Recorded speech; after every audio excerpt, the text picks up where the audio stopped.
Et si ces matériaux sont réchauffés, ils perdent un peu leur ciment. Et à ce moment-là, il suffit d'avoir beaucoup d'eau qui vient se mettre là-dessus, des précipitations très fortes. Et s'il y a un peu de pente dessous, le matériel est embarqué par l'eau et ça crée ce qu'on appelle des laves torrentielles qui vont dans les torrents et puis qui commencent à arriver en plaine et qui tombent dans des zones d'activité humaine.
On est vraiment typique, je dirais, au cœur des Alpes, dans une des plus grandes vallées alpines où il y a encore beaucoup d'activités touristiques, aussi bien d'été que d'hiver.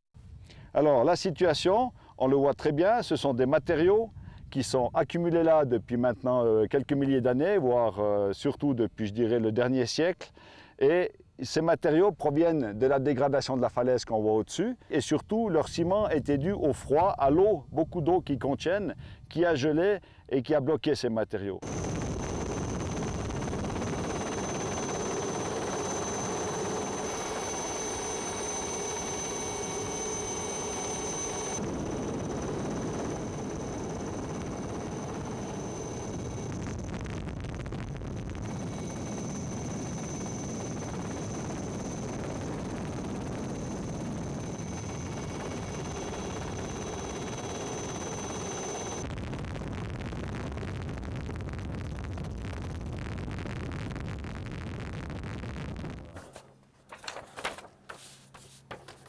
Vous prenez simplement la carte. Le jaune est moins probable, il se situe aussi à des altitudes plus basses. Mais ici, on a un glacier rocheux avec une probabilité très forte de pergélisol. C'est simplement la carte qui le démontre. Mais nous, sur le terrain, nous avons constaté que tout ce secteur ici était bien sûr instable et est reposé sur un glacier. Donc, la deuxième phase que nous avons entamée aujourd'hui, c'est de déterminer des emplacements où nous avons des pergélisols qui peuvent provoquer des laves torrentielles, où on peut avoir des dangers potentiels sur des infrastructures, même des villages importants. Ah, ok, devant la porte de garage. Oui, quand tu arrives, au premier, non, au deuxième sous-sol. Oui, on monte. Au premier, et puis au moment de partir, tu as une colonne, puis tu as un bouton, tu appuies, c'est bon. C'est un peu court. Si on n'arrive pas à maîtriser la situation, on doit déplacer des bâtiments, c'est évident. Parce qu'il n'y a pas tellement de solutions pour recapter ce genre de phénomène.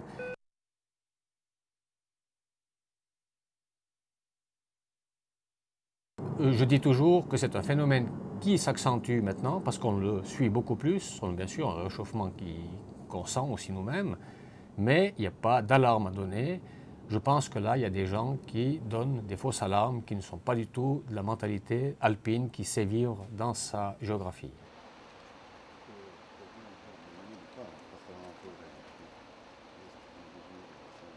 Non, moi je pense que s'il y a un problème, il faut en parler. La meilleure façon de rassurer, c'est d'être transparent, c'est de dire quels sont les risques quand ils existent, mais à mon sens, à contrario, je ne pense pas qu'il faille faire un cinéma sur des faux problèmes. Donc je pense qu'il faut un peu d'objectivité.